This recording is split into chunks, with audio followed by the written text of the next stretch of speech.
Okay, all of this is kind of tying together. This is good.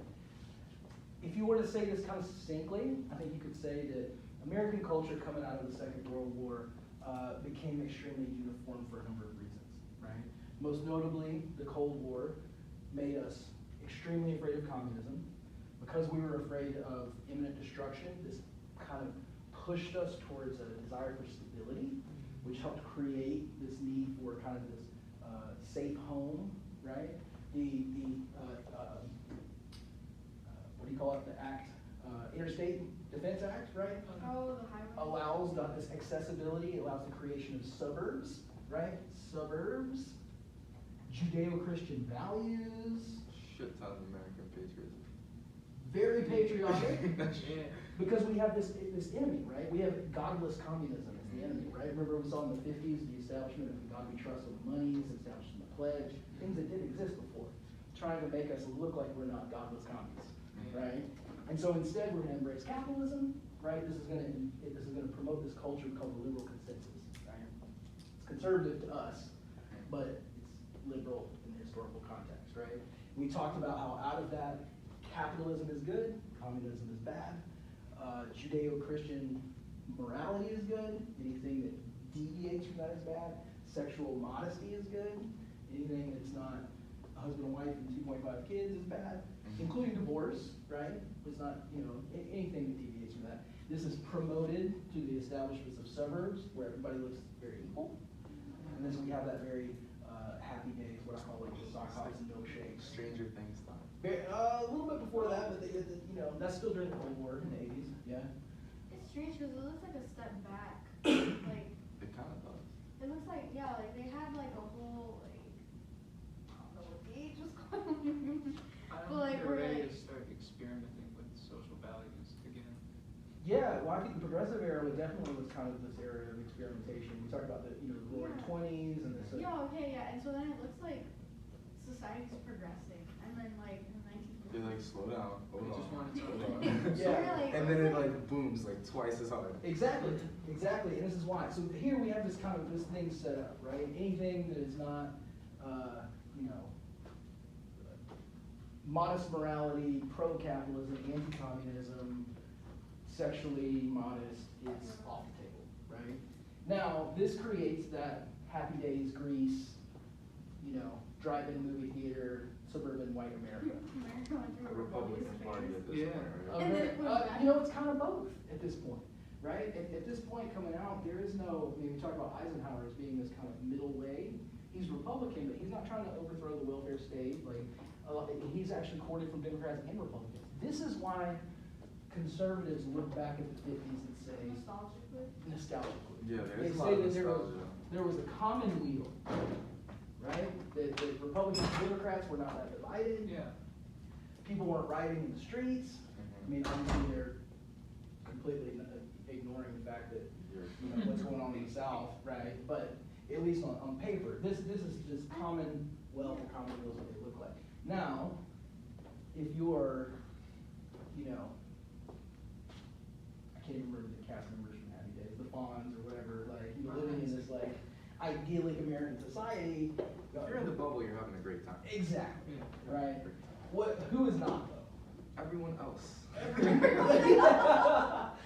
Right. So I like to think that we make the argument that the civil rights movement leads the 60s, right? They are the pioneers, obviously going back, really just going all the way back to the end of the founding nation, right? But if you think about it in terms of civil rights movement, big C, big R, big M, right? We're going to think, 40s, really kind of coming into itself in the 50s and then exploding in the 60s, right? So if you talk about the civil rights movement, you would probably want to talk about what? Well, you kind of Martin Luther King. Okay, we talk about MLK. There is. Malcolm X. One with glasses. Yeah, Malcolm X. Jesus Malcolm Christ. X. Yeah, Malcolm X. He had some banging The glasses. one with glasses. No, yeah, because I had his glasses. I got them. I was like, and everyone told me I looked like Malcolm X. I was like, all right, I need a new pair of glasses. I'm dead. Jeez. All right, Malcolm X. He kind of segues into like Black Panther Party. Okay, good. MLK is more passive. We have like the sit-ins. All right, we'll say nonviolent resistance. Nonviolent movement. Well, speaking of that, you could talk about what some of the movements, right? There are multiple like organizations. Some of them work together. They all work together at some point, right? But we have CORE, Student Nonviolent Coordinating Committee, Southern Christian Leadership Conference. ACP get established? I feel like it's definitely around here. It was before. Before? Yeah, that was Du Bois. NAACP was in the early 1900s, actually. Okay. So if you want to talk about the longer Who's civil after rights some movement, riots? that goes back to Washington Du Bois. Like it was Du Bois, but that time.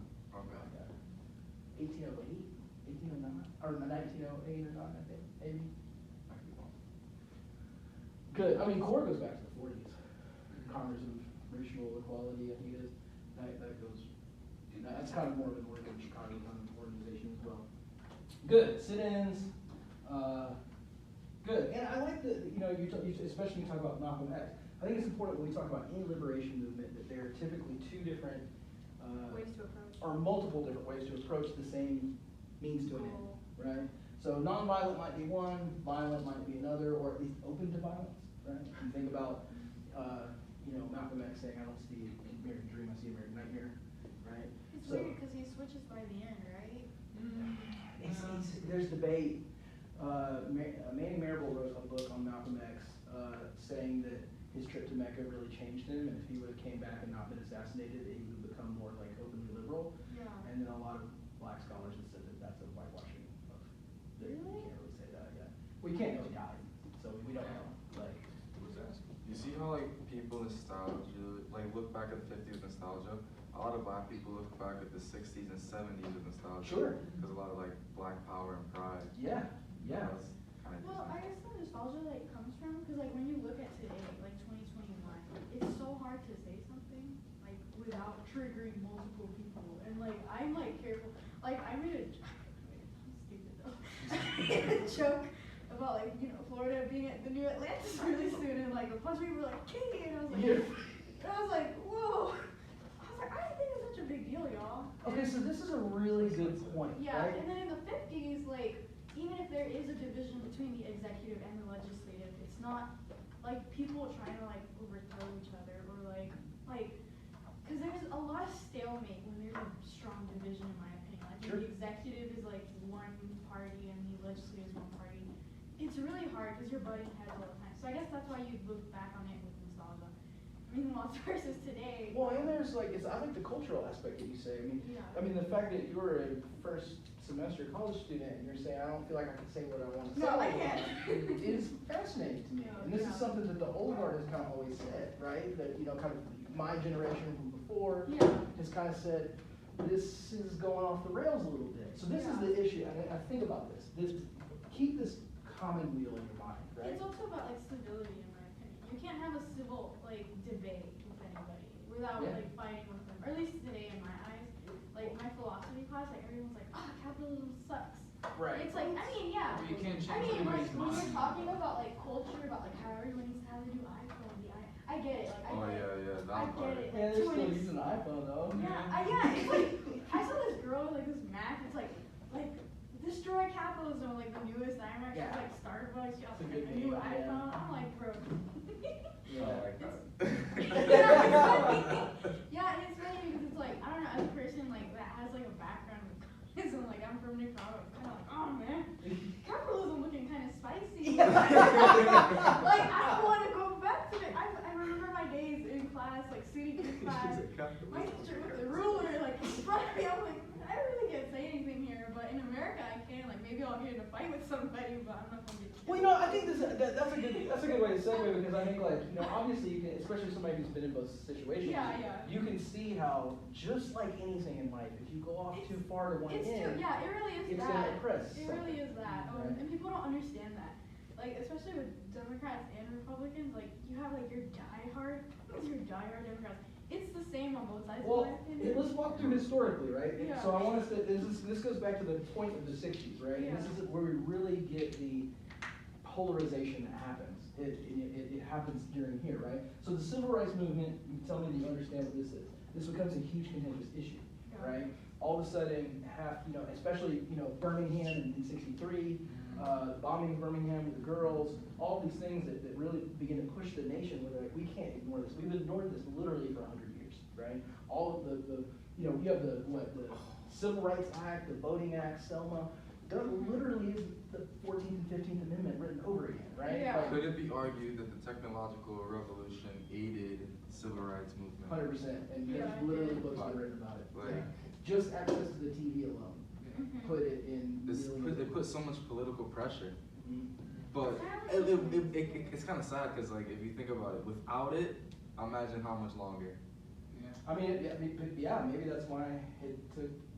I mean, Yeah, it's kind of take like a lot, social take media. it. It did until the technical, like, Yeah. they were going steady. Well, that was the biggest argument. Like even Kennedy was kind of pushing it to the. He was too worried about big pigs and all this stuff going on. And then by '63, it's like you have people being pulled through Birmingham by dogs and hoses just going into everybody's homes. And they're like, we have to do something, right? And that divides. Some people said, no, we don't. And some people said, yeah, we do, right? Yeah. So the civil rights movement set the pace. I do like that thing that you pointed where we talked about like a militancy or a tendency to get more militant, right? So you do have wings of the civil rights movement that adhere to its nonviolence and stay out of it. And then you have people that kind of,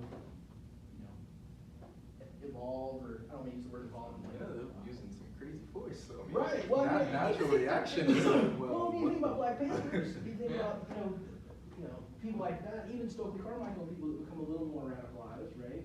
I think that they see that maybe things aren't happening as fast as they want them to happen, or should happen, right?